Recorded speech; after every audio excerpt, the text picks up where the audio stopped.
सोलापूरच्या उजनी धरणाची पाणी पातळी 45 वर्षात पहिल्यांदा मे महिन्यात जिवंत साठ्यात आलेली आहे।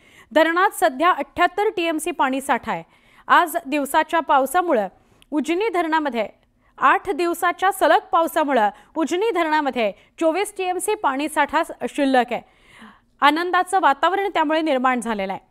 तिकडे सोलापूर जिल्ह्यातील भीमा नदी तुडुंब भरून वाहायला सुद्धा सुरुवात झालेली आहे।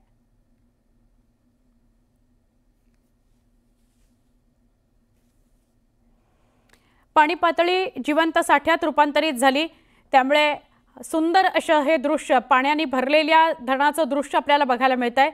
सोलापुरामध्ये पाणी पातळी वाढल्यामुळे, या धरणात पाणी पातळी वाढल्यामुळे अर्थात नागरिकांना सुद्धा दिलासा मिळालेला आहे। सगळीकडे आनंदाचं वातावरण आहे। उजनी धरणाची ही पाणी पातळी आपण बघू शकतोय। एका बाजूला उजनी धरणाची पाणी पातळी आणि दुसरीकडे एरियलनी घेतलेली ही दृश्य भीमा नदी तुडुंब भरून वाहते आहे।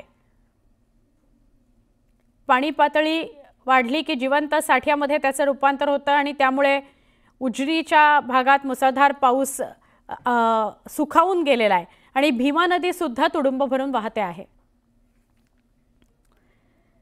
नाशिक जिल्ह्याच्या निफाड, लासलगाव या सगळ्या भागात द्राक्षांपासून मोठ्या प्रमाणात बेदाणा तयार केला जातो आणि तो विदेशात निर्यात केला जातो।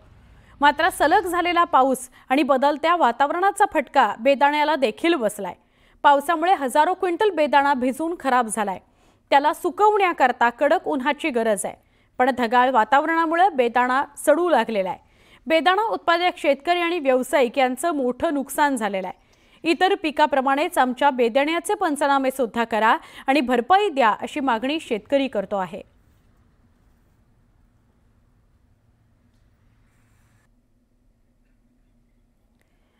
ईशान्येकडील राज्यांमध्ये पावसाने हाहाकार माजवलेला आहे। सतत सुरू असलेल्या मुसळधार पावसामुळे काही ठिकाणी पूर परिस्थिती निर्माण झाली आहे।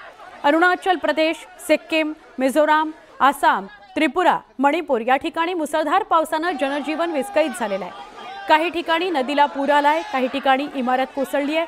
त्रिपुरामध्ये रस्त्यांना नद्यांचं रूप आलेलं आहे, त्यामुळे जनजीवन पूर्णतः विस्कळीत झालेलं आहे।